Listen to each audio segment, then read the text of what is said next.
All right.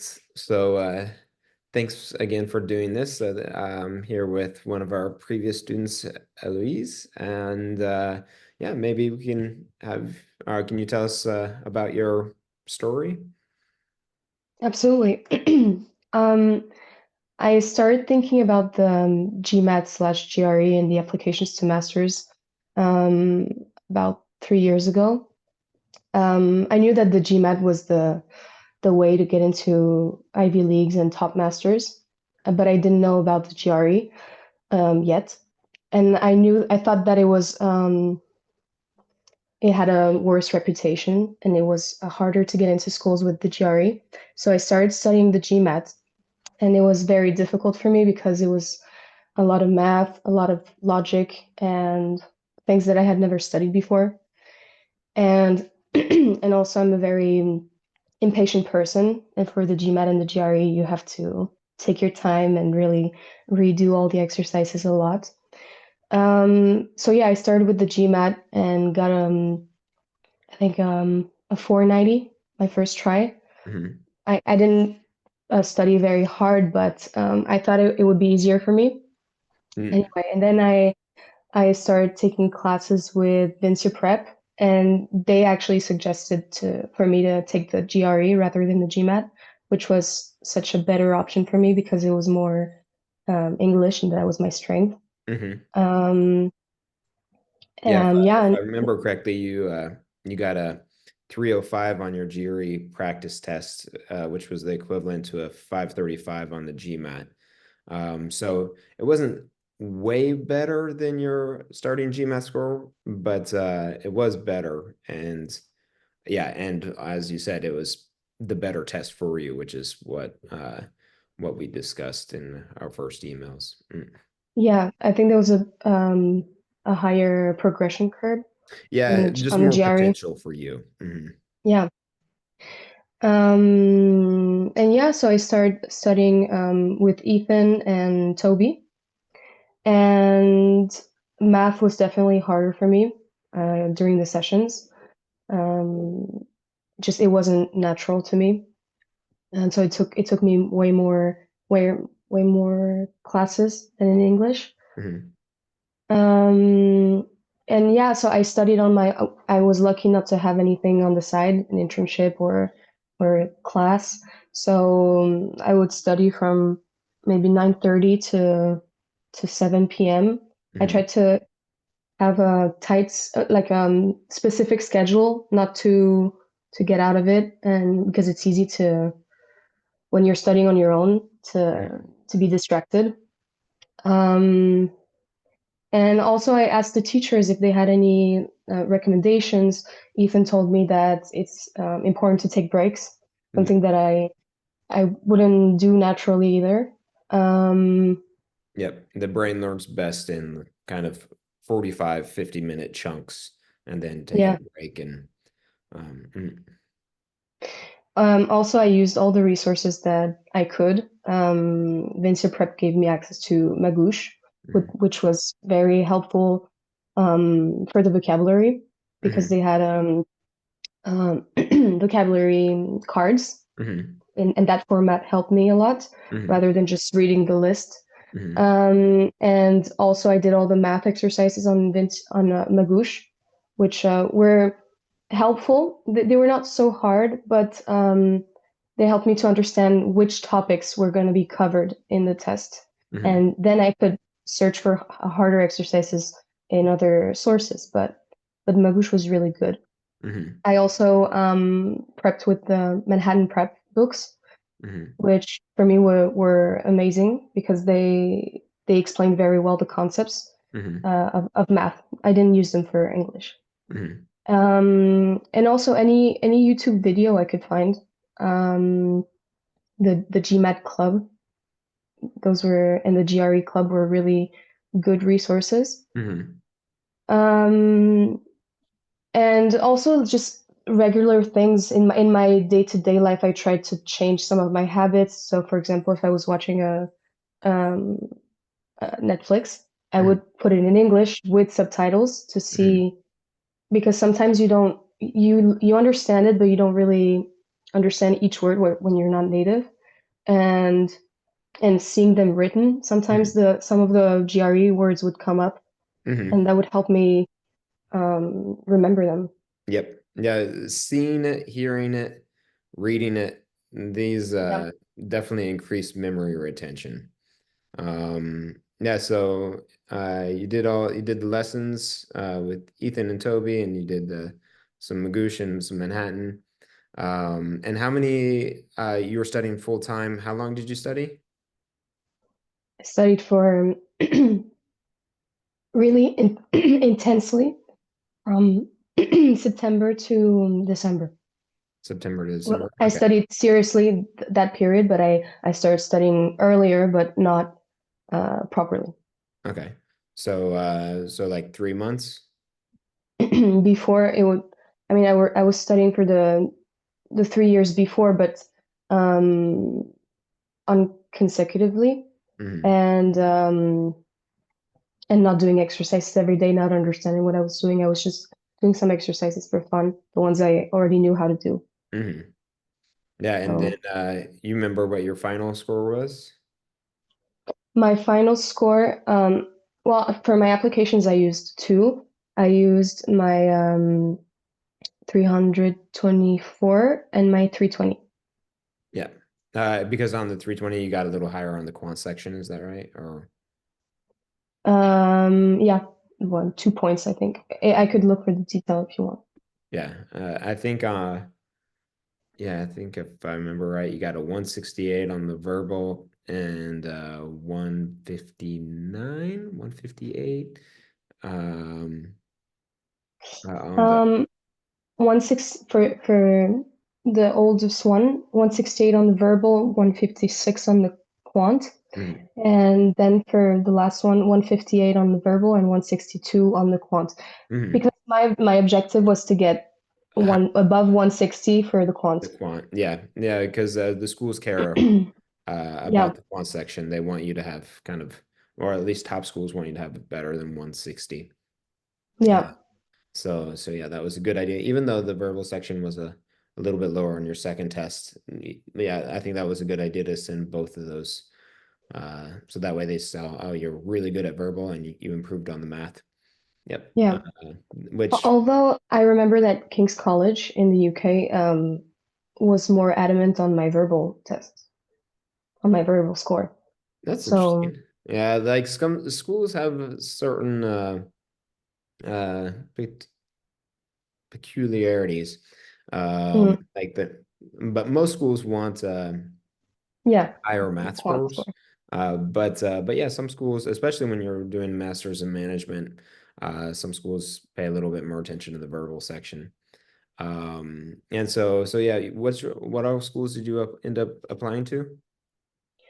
I applied to HEC, Imperial College, London Business School, London School of Economics.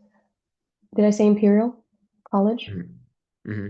King's College, um, HKUST in Hong Kong, Yale University, Bocconi. Oh wow, you applied to a lot of places. I didn't realize that there were so many. Yeah, I applied to a lot, and I got in everywhere except for HEC But because with the HEC, you did you get into like your second choice with the HEC?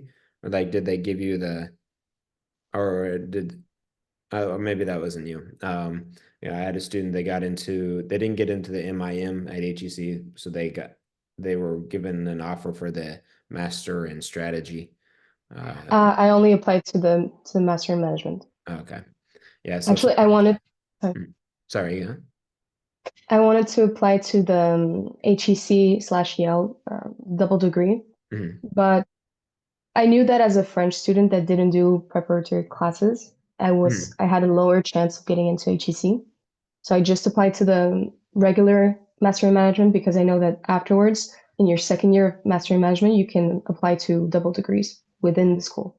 mhm, mhm, So that was a better bet for me. mhm. And what did you think about the whole application process? It was tough. I mean, there are a lot of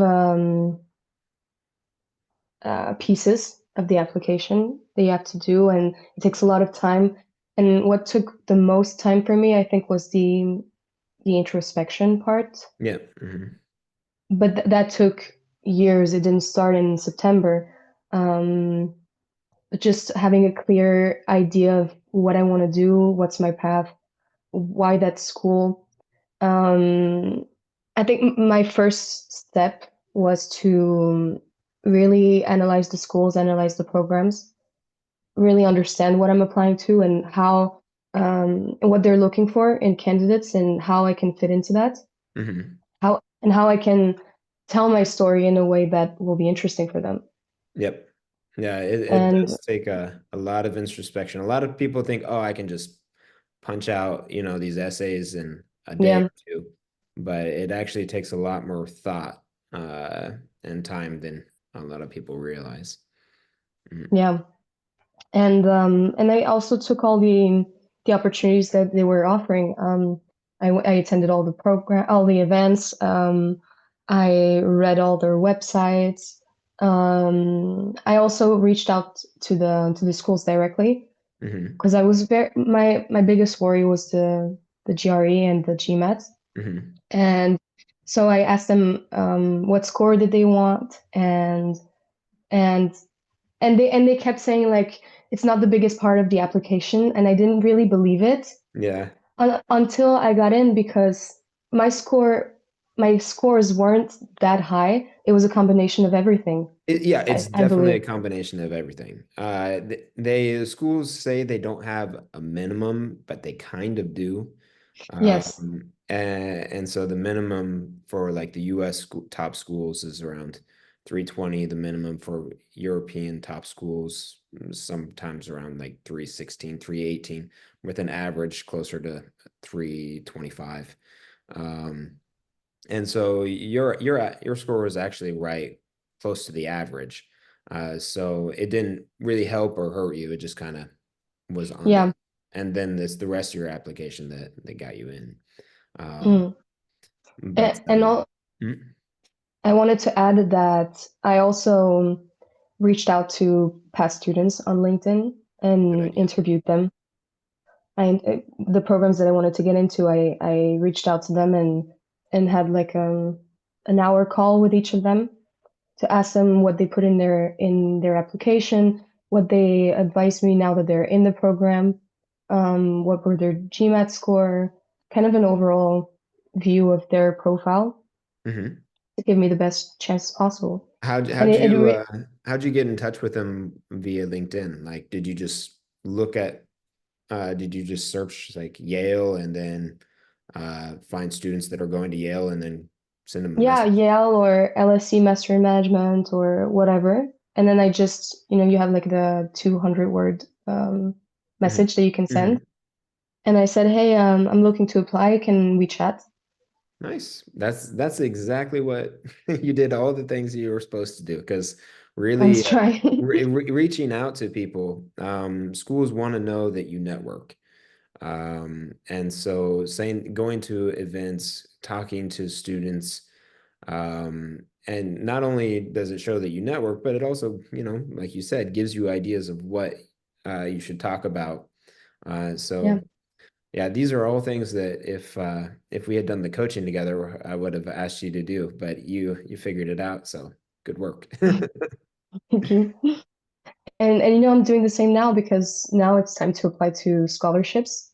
Mhm. And I know that some students got really good scholarships, and the same, I'm trying to interview them to get information on what I should focus on in my application. I did for these schools for the scholarships.